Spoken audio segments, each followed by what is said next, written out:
Thanks for listening to Gossip with Celebrity, brought to you by Celebrity.com. This week we talk about the royals and about Kanye West. We end with our weekly feature, The Comments of the Week. The stories, photos, and tweets we talk about can be found at Celebrity.com/podcast under episode 116. Hi, I'm Katie, the founder and editor of Celebrity.com, and I write as Celebrity. And I'm Chandra, I'm the head writer for Celebrity, and I write as Kaiser.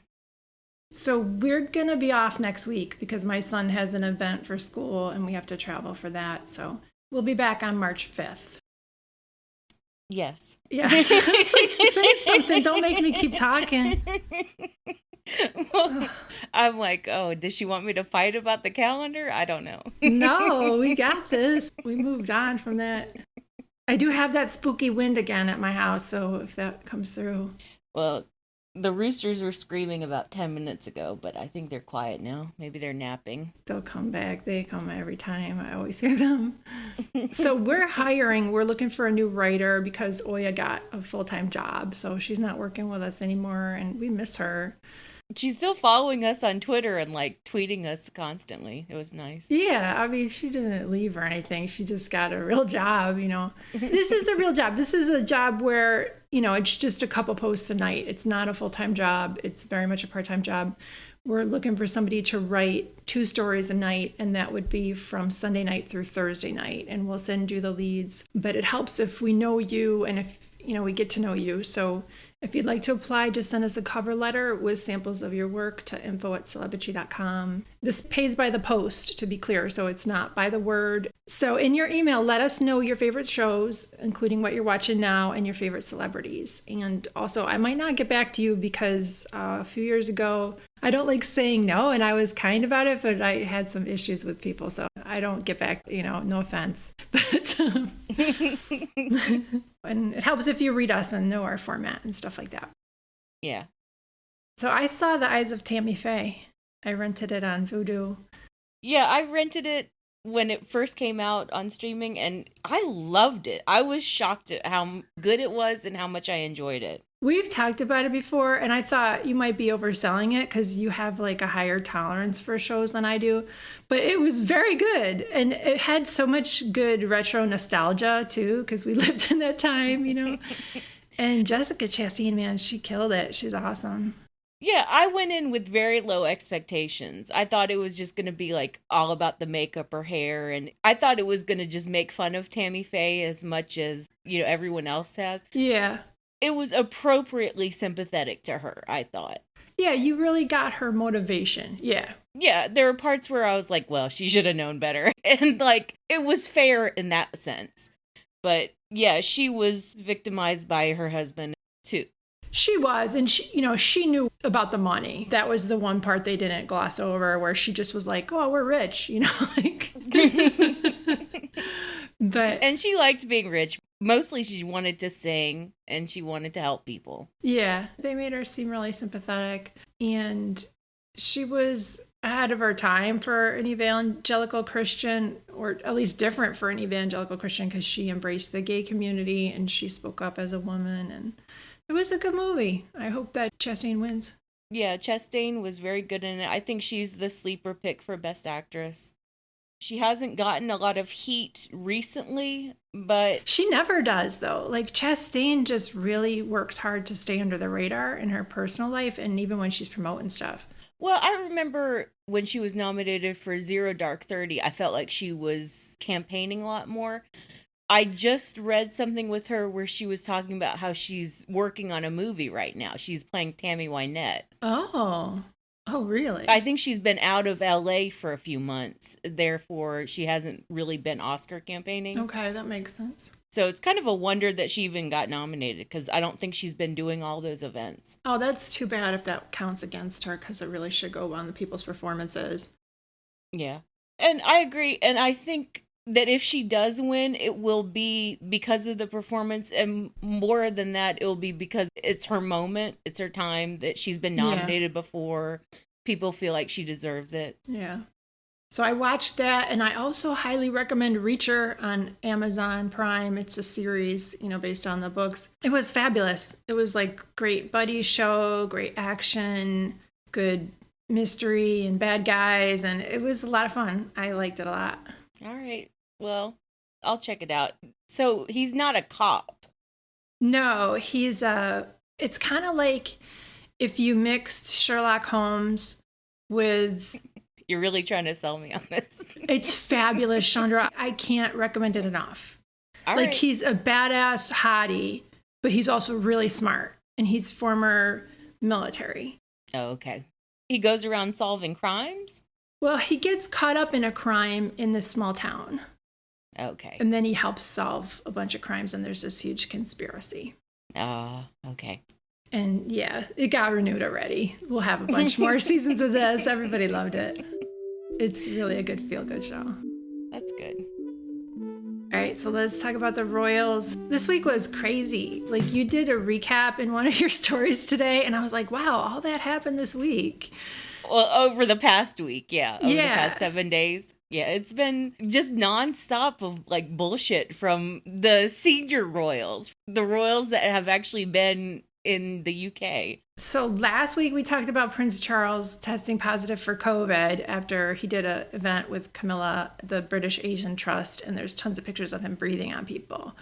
The next day he tested positive for COVID, and Camilla did an event the next day at a community kitchen where she was breathing on people and preparing food. It was just outrageous. She didn't wear a mask at all that Thursday, and I think she did 3 different events. So she was just maskless the entire day, breathing on everyone and food. These people are so arrogant. And she tested positive for COVID on Monday, and it's like the British press gave her a complete pass. Uh-huh.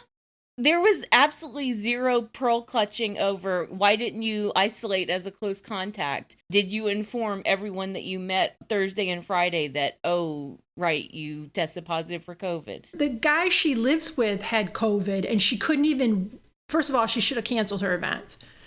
Barring that, she should have worn a mask. Right. She didn't. Oh my God. They're assholes. They're complete, utter assholes. Well, looking back on it, last week was so hyper scheduled to perfection because Charles and Camilla were both doing a victory lap.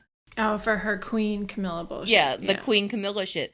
So Camilla didn't want to ruin that. Even though Charles had to cancel his events, Camilla wanted to, let the people see her queen ass. And her mug at all the places. Give me a break. And Prince Harry went to the Super Bowl. He was there with his cousin Eugenie. And she visited California without anybody even guessing that she was going there. Nobody knew. Yeah, it was a complete shock to see them both at the Super Bowl. We had no idea that Harry was going. And then everyone was like, well, is that Meghan beside him? Oh, no, wait, it's his cousin. It was nice, yeah. Yeah, the British press had no idea that she was out of the country. It was awesome. It was so cool. And then Harry got to meet Mickey Guyton, the country singer who did the National Anthem. He was wearing a mask in that picture. And then there were other pictures of him in the Rams locker room where he met Cedric The Entertainer, and he got to hold the Super Bowl trophy. And then he wasn't wearing a mask, so the British press jumped all over him, even though, give me a break. He was one of the few celebrities who actually stayed masked up during the game. Yes. And when he met Cedric the Entertainer, he obviously had a glass of something in his hand. So he was eating and drinking something. He just happened to meet Cedric the Entertainer. Yeah. I don't have an explanation for why he didn't wear a mask in the Rams locker room. I think he should have, but I'm not going to bash the guy because he wasn't wearing a mask briefly in the locker room. Whatever. Especially considering his stepmother, his evil stepmother, just, gave COVID to a bunch of chefs at a community kitchen. Oh my God. Give Harry a break. He was just posing for some nice pictures, and I'm sure everybody was vexed around him. Although with the NFL, you never know. Yeah. And then we also heard that the Cambridges are going to go on a 12-day Caribbean tour in March. That shit's going to be a mess. It's going to be so much fun to cover the photos. And William, he cannot stand doing events with her at this point. He just sees, and he's always giving her these looks of disgust, and he's so over it. He does not have a poker face. She does the most and really tries. And like it's gonna be this, beautiful locations. They're gonna do like probably photo ops on the beach with like photogenic children, and then they won't do anything else besides that. Yeah, it's gonna be a huge catastrophe, but it should be funny. It would have been smart of them to schedule it for when their kids have school break and bring their kids, because that would have been a good distraction and it would have been better pictures. But I don't think there's a school break then. Well, I think it is different in the UK. It is, but they get breaks around like Easter. Yeah, like kids do here. Yeah. I remember that one year that Kate took off like an entire 5 or 6 weeks, and like around Easter, she said, "Oh, it was because of the kids' holiday." She just didn't do a goddamn thing. They don't get that much, no. And then, of course, the big news was Prince Andrew's settlement to Virginia Giuffre. And he issued a statement where he didn't admit guilt, but he said he regretted his association with Epstein. Yeah, it was very carefully worded. Part of the wording didn't even involve an apology. Yeah, his statement was that it is known that Jeffrey Epstein trafficked countless young girls over many years, and Prince Andrew regrets his association with Epstein and commends the bravery of Mrs. Giuffre and other survivors in standing up for themselves and others. And then he said he's going to demonstrate his regret for associating with Epstein by, quote, supporting the fight against the evils of sex trafficking and by supporting its victims. Mm-hmm. So, yeah, he accepted, and above that it said he accepted that she's a victim of abuse and unfair public attacks. Which he was unfairly publicly attacking her and smearing her, saying that she wasn't really a victim. And he was using reporting from the New York Post and repeating that like it was true in his case against her. Yeah. And I mean, the whole thing is just, it's so obvious to me as I'm like sitting here in Virginia, in America, that like, oh, right, this was a deal that was hammered out between the Queen, Prince Andrew, and Prince Charles. Yeah. If you look at the timeline, it was very clear that it was a quid pro quo, that the Queen recognized Camilla as the future Queen consort, and in exchange for that, the Queen got to give Prince Andrew the money for the settlement. And Andrew did it after the accession day and before his deposition. Before he had to be deposed, but also well before the Jubilee. Right. And when the date was announced for his deposition, it was originally scheduled for March 10th and 11th. It was going to be a 2-day affair where Virginia Giuffre's lawyers were going to fly to London and depose him in person. I was thinking, well, are they going to let Andrew actually sit for the deposition? Will the palace be okay with that? And I was like, well, they're really stupid, so probably. And then all hell will break loose after the deposition. That was what I was thinking, that like after the deposition, after Andrew made an ass out of himself on the record under oath, after he lied a lot, then all of a sudden there would be this urge to settle with whatever terms Virginia wanted. Yes. But now it looks like Charles and the Queen did know better. They were like, no, we need to take care of this before the deposition. They convinced him. So we talked about this on Zoom, and that's exactly what we were talking about. And we had a new person in our meeting this week, Tangi. And so I want to say hi to Tangi. It was good meeting her. I'm glad she joined us. So if you'd like to join our Zoom, just email me and I'll add you to the list. So here's that segment from Zoom. And this is Tangi, Zakiya, and Karen. Yeah, I thought that was super interesting. Like when it kind of became inevitable, like he's going to have to eventually face this woman and her attorneys, that he can no longer keep hiding it. His mom can protect him. His brother can protect him anymore. And we knew he was finally going to have to own up to what he did and take responsibility. How quickly he settled was insane. I thought this would drag on a little bit longer than it did. And it seems like he settled really quickly, which means to me, there's a whole lot of truth to what she's saying. And so it seems kind of strange to either blame the victim or still kind of downplay her side and her story when even Andrew, by settling so fast, is giving validity to what she's saying. I agree. I was really surprised that he settled so quickly. I thought this was going to go a lot longer than it did. And it tells me that someone set him down and shut him up and told him this is what we're going to do. If this was still up to Andrew, they would be going to court and deposing her. Like he would have taken this all the way out to the end. That's how arrogant and delusional he is and self-righteous he is. So this tells me that either Charles stepped in and told his mother, this is what we're doing. It seems like along with Camilla, Charles is calling more of the shots. With Elizabeth's declining health, I don't know how well, she is, but this has Charles written all over it to me. That's a good point that you made. Do you think that Charles, I know his mom is still here, but because of her declining health, do you think Charles is like, I'm going to start moving the chess pieces to make my role when I am king smoother and easier? He's already done it. And especially with the Jubilee coming up. This was going to be just a major distraction and embarrassment while Charles is trying to flood the press to try to embiggen, Queen Camilla and all that. And I agree with Eugenie. He's such a narcissist. I think he thought he could talk his way out of this. I had assumed it was always going to settle because there was no way he was going to be able to withstand being deposed and line of questioning. I mean, look how he was with the reporter. I mean, so yeah, like they're saying, it sounds like Charles is the one who took over and convinced Andrew to settle. I think it was a combination.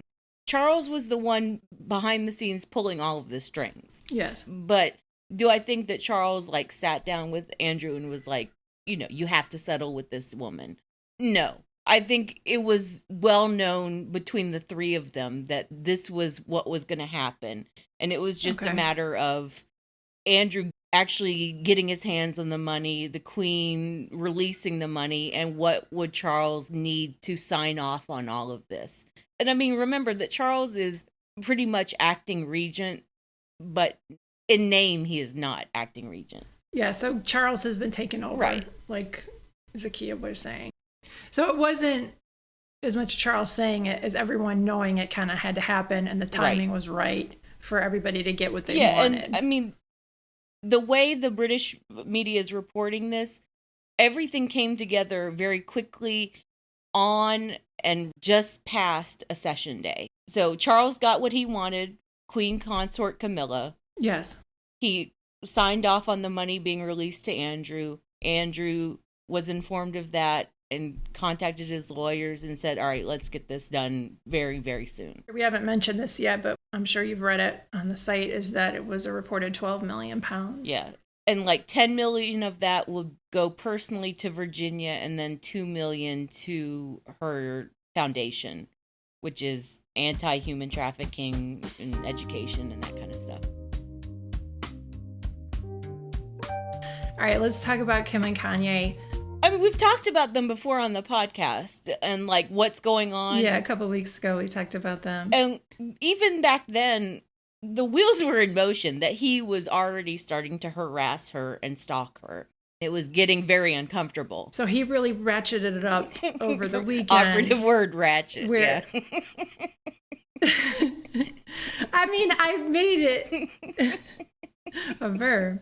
In one of the lyrics to his songs, I mean, I think this came out before this weekend, but it just got bigger press because I remember my kid talking about it a while ago. He threatened to murder Pete Davidson in the lyrics to one of his songs to send. No, this is the second song. Oh my God, really? Yeah, this is the second song where he threatened Pete. Oh, okay. And in this new song, he threatens to bring his goons over to SNL and murder Pete. Okay, so I just assumed it was the same song and it didn't get pressed before. No, they're two songs, and he threatens Pete in both of them. So then this past weekend, Kanye went completely mad on Instagram. He was creating and posting memes. He was calling Pete Davidson Skeet, which is terrible, but I do laugh every time I read Skeet. Because Pete Davidson does kind of look like a Skeet. He does. But I mean, genuinely threatening Pete, saying that Kim was still his wife and that she needs to run back to him. He sent Kim all these roses for Valentine's Day. Meanwhile, Kim was in New York with Pete. They sent her a whole truck full of roses. Yeah. Oh, yeah. Then the whole thing with Kid Cudi and Kanye is starting to try to beef with everyone who is friends with Pete. And he's trying to say it's a civil war. Oh, that picture he posted. He hired somebody to paste the faces onto the Civil War Probably. actors. Yeah. Because he didn't do that shit. And then, like, in the midst of all of that, obviously he and Julia Fox are no more. Because they haven't been a thing since the beginning of February. Yes. She's just been trying to keep it going because she wants to keep the fame. She kept on giving all these interviews like, oh, no, we're fine. We just have an open relationship. I talk to him all the time. Kanye's great. And then by Valentine's Day, she had to admit, oh, right, we're over. We haven't spoken in a while, blah, blah, Poor blah. girl. And on the same day, her stupid cover interview with The Cut came out with New York Magazine. That shit was terrible. It made her seem like such a fucking asshole. Yeah, I mean, she does that to herself. But... We believed in you, Julia. Aw. And then Kanye posted the text on his Instagram stories that Kim sent him saying, you know, Pete's going to get hurt because one of your fans is going to hurt him after everything that you're saying people should do to him. So instead of like listening to her, he posted the text where she's asking him not to do that. And some people have said that Kim is gray rocking him. Do you know that term? Yes, I do. It's a term of how to deal with narcissists by just giving them the very least. Yeah. And I think that she is doing that. I also think Ian Gruffo, whatever his name is, was doing that to Alice Evans. Yeah. I think he was gray rocking her. And I like how little energy Kim is giving in general, but that's a good way to deal with it for PR. That's a good way to deal with it publicly. Yes. I hope she's dealing with it differently privately and legally. You mean legally with getting a restraining order against Kanye, hopefully. Yeah. However, she knows that's going to go public if she does that. But the shit is concerning. And he's escalating. And it's happening every weekend. Every weekend. That's a good... It is. It's his pattern. I don't mean to laugh. It is extremely concerning. It's abusive. And yeah. Every Friday it starts and it lasts for about 48 to 72 hours. And then he calms down during the work week and then it starts up again on Friday. It's a very strange pattern. So he eventually deleted all his crap on Instagram and issued a statement apologizing and said he would try to do better. And everybody made the joke that he finally got somebody to take over his Instagram. And I don't think so. Come on, he didn't write that. Someone said Kris Jenner is finally back at the helm. I don't think so. I think that someone on his team, I don't think it was like a manager or publicist. Yeah, someone on his team. It's splitting hairs here, I think. Well, you know. He doesn't have a publicist and he doesn't have a manager. I think that's important to say, that he doesn't have anyone around him that he trusts like that could actually advise him in a real way. He doesn't have that anymore. Because he fires everybody the minute he's held accountable for anything. And he drives people away. Yes. Except for Julia Fox. She was so desperate to be famous. Oh, poor Julia. Poor girl. She was trying so hard in that piece in The Cut. Oh, well. All right, let's move on to the comments of the week. So my comment of the week is on the post about Novak Djokovic saying that he's not anti-vax, but he's not going to get vaccinated for the French Open or Wimbledon. This guy is screwing his whole career. Yeah. You know, he already has. And I mean, it's just typical anti-vax shit. And I can't believe how many people are falling for it or pretending that it's something new or that, you know, he's saying something different than any other common idiot anti-vaxxer. He's saying, I'm not an anti-vaxxer. Yeah. I'm just not going to take a vaccine. You know? It's the same thing, dude. So Snazzy said he's a straight white dude. He'll be fine. If anything, he'll make more money, the fuckwit. And then my comment of the week is Laura W's response. And she said, hey, maybe Joe Rogan can start covering tennis. When all of Novak's bullshit was happening in Australia last month, there was a real funny tweet about that involving Joe Rogan. They're like, you know, what's next? Is he gonna go on Joe Rogan's show for an interview? And someone was trying to like figure out what Joe Rogan would say to a huge tennis star like Djokovic. It would be like Joe Rogan just trying to understand the rules of tennis. Like, dude, you do what with the ball? I've never listened to his show, but I've read the recaps, and yeah. He gives platforms to the worst anti-vaxxers and idiots. And while the French Open is probably going to have a vaccine mandate, I mean, if Macron has anything to say about it, it will. Yeah. I don't think Wimbledon will. I think Djokovic probably will be allowed in Wimbledon. Well, hopefully he's off his game now, and this is the end for him regardless. I hope this threw him off. Well, that's the cynical side of Djokovic, and it really bothers me that he's like this. His cynicism is that he can just wait this out for another year, and that at some point, probably in 2023, there are going to be no more vaccine mandates, and he'll be able to travel freely, and he'll just be able to resume his career like nothing ever happened. Mm-mm. All right, my comment of the week is from one of the Kanye and Kim stories. Like, in the story, because there was so much going on, I talked about how this was before Julia announced their split. I wrote this about how Julia wasn't acknowledging that Kanye had blanked her and that he wasn't calling her. And I was like, hun, he ghosted you. It's okay to admit that. It's all fine. Take your new clothes and try to book some new work. As for Kanye, he's going to try to keep My Fair Yeezying women in the misguided hope that he will get under Kim's skin. Like, everyone thought that was really funny, which I appreciated. It was really funny. And Melissa wrote, on a lighter note, My Fair Yeezying made me choke on my coffee. I liked that. Thank you for the compliment. I like making people laugh. Your writing is so sharp. I wanted to tell you, see, I'm just pulling it up now. This line you wrote, like, it's not particularly like, oh my God, funny or anything. It's just so sharp.